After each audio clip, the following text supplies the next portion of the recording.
After that Kobe Bryant job that I did, it changed my life in terms of just opportunities, credibility, and I guess the recognition, which I never took for granted. And it came at the right time that I just had enough experience for radio and TV that I approached it with nerves, yet proper amount of confidence and bravado. Hi, I'm Boom Gonzalez. This is Rolling Stone Philippines Greatest Hits.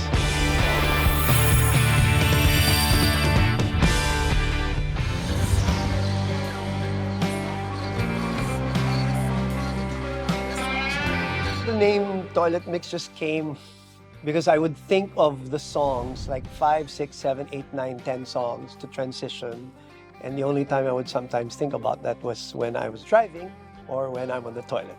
So the joke was, why don't you just name it that? Or if the mix was bad, if it didn't sound good, it's a mix that deserves to be in the toilet.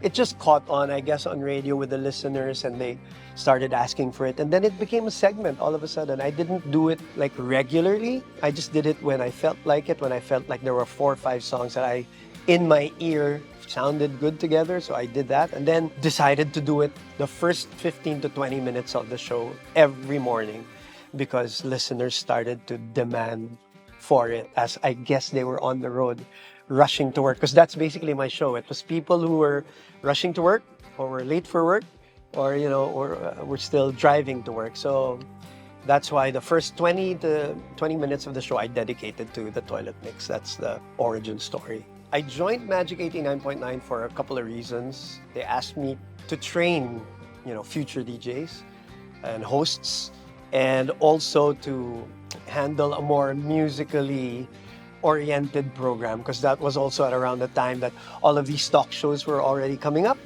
and they wanted a show in the mid-morning that would be more music-centered, a little bit of pop culture stuff. My background is I used to really like mix.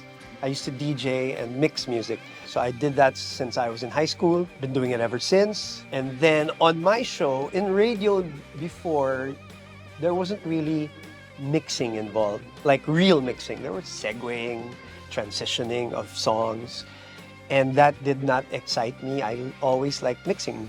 James catches, puts up a 3, won't go, rebound Bosch, back out to Allan, his three-pointer, bang!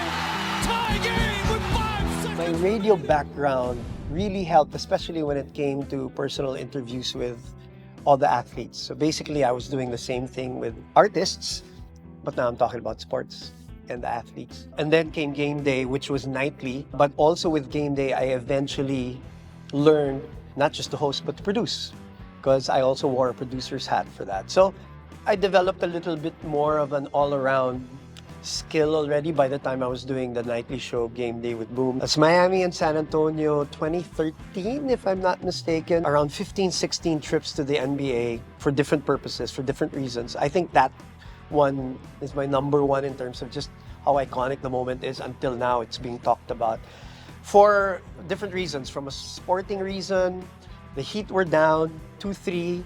They were also down in the game, and they looked like they were not going to win the game. What people don't know about that was the audience, because it was in Miami. The audience, they were already going home. They were already making a beeline to the exits. And in the NBA, once you come out, they'll not let you in. So some of them left the venue already before that shot because they felt like their team was going to lose already. The events people were already cordoning the corners because they were expecting an awarding ceremony already.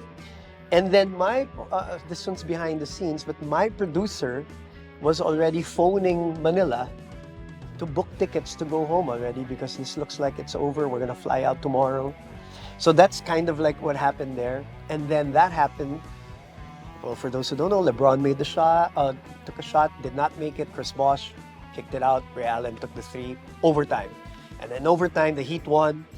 People who came out of the venue couldn't witness it anymore. But again, how it reverberated in NBA history even until this very day is incredibly iconic. And to have not only the opportunity to witness, but to call it for the Philippine audience was, I was very blessed and very lucky. And that's probably the biggest moment that I've seen from an NBA standpoint, yeah. professional. So that's a totally different achievement for this dynamic duo. Now let's pay attention, closer attention to the opponent. The Being part of the UAP and the surge of it while I was starting my sportscasting career, I guess gave me a sense of the feeling of, oh, I know, something is brewing here. I also saw some collegiate superstars now going into the PVL. And these were the collegiate superstars who brought the crowds into the UAP. I heard the conversations around the PVL from students to security guards to, people in the bank and in restaurants. Like, they would ask me questions, stuff that I would experience from UAP back then. So I think that's why I was able to, for lack of a better word, predict it. It was because I had the feeling before with the UAP. And then true enough, I think 2 years after, in 2023, the biggest PVL game, which was played in Araneta, and it still stands as a record in terms of the crowd. I think it was 24,193 or close to 25,000. It was the finals of Creamline and Chocomucho, CC Rondina, Liza Valdez. And then, it was after the pandemic, so people were so, just salivating for live sports, I guess, also. I think all of those elements came into play. Ratings were going higher and higher. So I think I felt all of that movement, and it translated to that big audience, which actually has been sustained since 2023. We've been playing in big venues since then.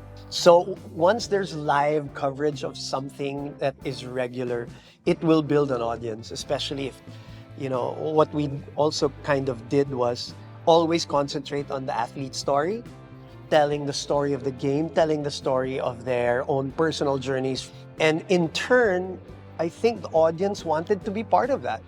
They wanted to be in the venue. It became aspirational. Not only did the sport of volleyball and basketball and the leagues become aspirational, just being part of the madness of the UAP became aspirational. And after that, all this advertising has come through on ground, on TV, online, all converged now and made these volleyball and basketball coverages very much part of our lives. After that Kobe Bryant job that I did, it changed my life in terms of just opportunities, credibility, and I guess the recognition which I never took for granted. And as they say in Tagalog, nanganak siya ng nanganak. And, I'm completely blessed and grateful and lucky that I was given that opportunity. Boy, I remember that day like it was yesterday. Incredibly nervous, but I also trusted my preparation. I trusted my passion for the sport, that I wasn't just a hired gun.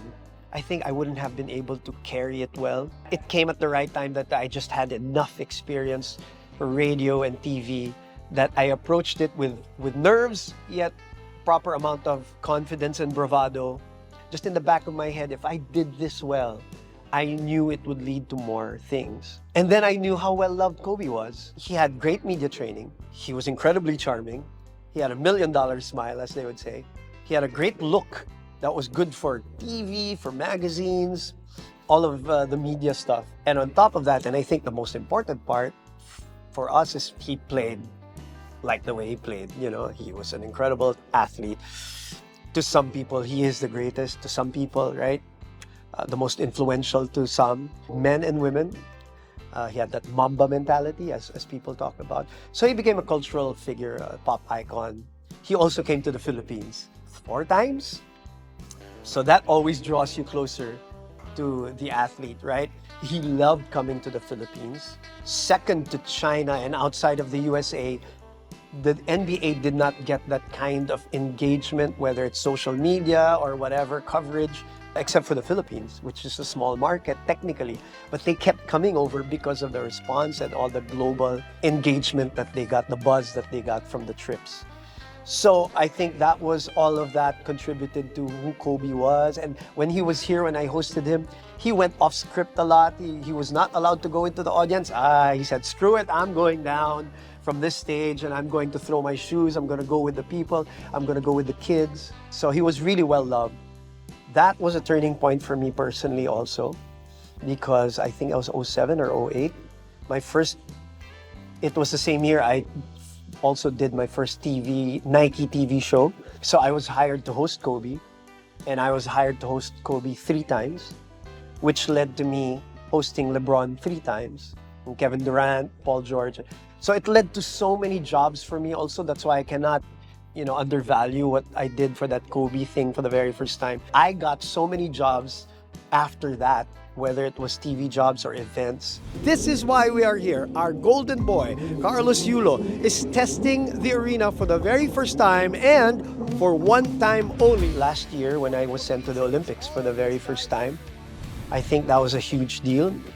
I was sent there not just to report, to host, but I was sent there to be part of a documentary, to write, to voice, to produce. A lot of this looks glamorous on TV. A lot of this looks really shiny, especially when you come with the final product already. But boy, it was the most grueling thing I've had to do for a month and a half. It was logistically a nightmare, because unlike other Olympics where the venues were kind of close to each other, or there were shuttle services or whatever, Paris was kind of different because they were being climate friendly, right? So they did not construct venues. What they did was they turned existing structures in Paris into venues, like the volleyball court underneath the Eiffel Tower and all of that. So you had to take like a 2-hour train ride to go from golf to gymnastics to watching LeBron or Giannis in the basketball games. No time to eat. Then get back to your hotel, write, voice. Then my producer edits, and as you know, that is not easy also. And I'm the type that I don't want to sleep until he's finished also. Sleep for a couple of hours and we do it all over again. So that was the life for a month and a half. It wasn't, oh, you're in Paris, beautiful, city of love, or, fashion and all. It was far from it. It was a real grind for me, but it was also a privilege. When I think about all of it, like, I was lucky to be there. They trusted me. I was sent there because I was trusted to do multiple jobs, not just one. So that's why the whole training from all the other radio shows and TV shows, the producer's mindset kind of stuff, came into play when I went to Paris, because I did not approach it just as a host. It was the most difficult grind I've ever done, no doubt. But it was also incredibly satisfying because of the bond that I had with the athletes and the opportunity to tell those stories. The first female gymnast in 60 years, EJ Obiena and his pain, crying to me on camera. Not that I made him cry or anything like that, that wasn't my point. But it did come out there and, spread out. And then Carlos Yulo's victories. In 24 hours, we barely slept because we came back to the venue because he had to compete again, and he won again.